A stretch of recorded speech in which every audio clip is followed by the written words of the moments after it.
In the grand rooms of the Apostolic Palace in the Vatican, which is the heart of Catholicism, one of the great fathers of the Renaissance was adding the final touches to a famous painting.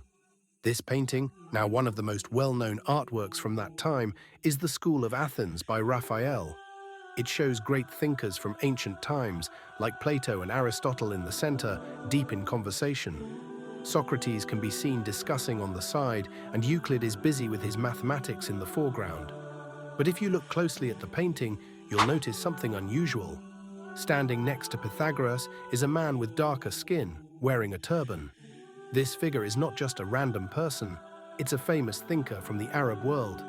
He's Ibn Rushd, also known as Averroes, a man who played a key role in bringing the wisdom of the ancient philosophers to the Renaissance in Europe. Ibn Rushd, whose full name was Abu al-Walid Muhammad ibn Ahmad ibn Rushd. He was born in 1126 CE in Seville, Spain, in the region called Al-Andalus. At this time, the Islamic Empire had been in Spain for centuries, since they arrived in 711 CE. The land was ruled by different Muslim groups over the years. Ibn Rushd was born during the rule of the Almoravid dynasty, but they were soon replaced by the Almohads, a group that put a strong focus on monotheism, or the belief in one God. As he grew older, Ibn Rushd worked as a judge, qadi, and as a doctor at the court of the rulers of his time. He also built strong relationships with rulers who were interested in philosophy. There's a famous story about a meeting between Ibn Rushd, his friend Ibn Tufail, and the ruler Abu Yaqub Yusuf. The ruler asked them a difficult question about whether the universe existed forever. Ibn Rushd was careful and did not answer right away, as this was a sensitive topic. But when the ruler turned to talk with Ibn Tufail, Ibn Rushd eventually joined the conversation and impressed the ruler so much that he was rewarded with gifts. Ibn Rushd was a brilliant thinker, and his work was highly valued. He wrote books on law that are still studied today, and he touched on almost every subject. He believed that philosophy, or thinking deeply about life and the universe, was something everyone should do. He even thought that avoiding philosophy was wrong if you had the ability to understand it. He based this belief on the Quran, which, in his view, encourages people to use reason and critical thinking. However, Ibn Rushd did not think everyone was capable of doing philosophy.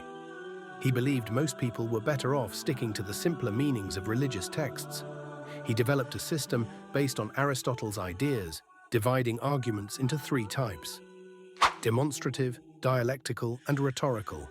The demonstrative method, he said, was for trained philosophers who could think logically and understand complex ideas. The other methods were for theologians and regular people, who needed simpler explanations and symbols to understand the world. In his view, only philosophers were qualified to interpret difficult verses from religious texts. Others should stick to the basic meanings that suited their level of understanding. He compared it to how a chemist understands the chemical makeup of medicine, while the patient only sees the medicine itself, but both benefit from it in the same way. Now that we understand why Ibn Rushd is called the father of rationalism, we need to explore why he is also called the guardian of the philosophers. What exactly was he protecting? Ibn Rushd believed that philosophy was in danger when people misunderstood its limits. He was critical of Al-Ghazali, another famous thinker, for trying to mix philosophy with theology. Ibn Rushd believed Al-Ghazali caused confusion by discussing topics that only philosophers should talk about. To defend the ancient philosophers, Ibn Rushd wrote a response to Al-Ghazali's book, The Incoherence of the Philosophers, and titled it The Incoherence of the Incoherence. He wanted to set the record straight about Aristotle, Plato, and other philosophers, who he thought had been misunderstood. Ibn Rushd disagreed with Al-Ghazali on three big points: the eternity of the universe, God's knowledge, and resurrection. Al-Ghazali had argued that the universe couldn't have existed forever, because this would challenge God's power. Ibn Rushd responded that even if the universe existed eternally, it would still rely on God. He also pointed out that creating the universe from nothing was just as difficult to understand, and the Quran itself is not clear on this matter. Regarding God's knowledge, Al-Ghazali said that the philosophers believed God only knew about general things and not specific details. Ibn Rushd argued that God's knowledge is not like human knowledge. Humans need to learn about the world, but God's knowledge is different because he created everything, and his knowledge is complete. On the topic of resurrection, Ibn Rushd agreed that Muslims must believe in it, but he thought the debate between Al-Ghazali and other philosophers was unnecessary. Al-Ghazali believed in bodily resurrection, while some philosophers like Ibn Sina believed in a spiritual resurrection. Ibn Rushd thought both views were fine, depending on people's understanding, but he criticized Al-Ghazali for complicating matters. While Ibn Rushd's works were not widely accepted in the Muslim world, his influence in Europe was huge. As the Muslim presence in Spain declined, Ibn Rushd's ideas were translated into Latin and spread across Europe, where they helped guide the intellectual movement that led to the Renaissance.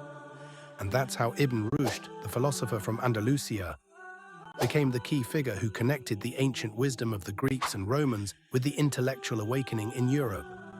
His defense of reason and critical thinking shaped not only Islamic philosophy, but also laid the foundation for the European Renaissance.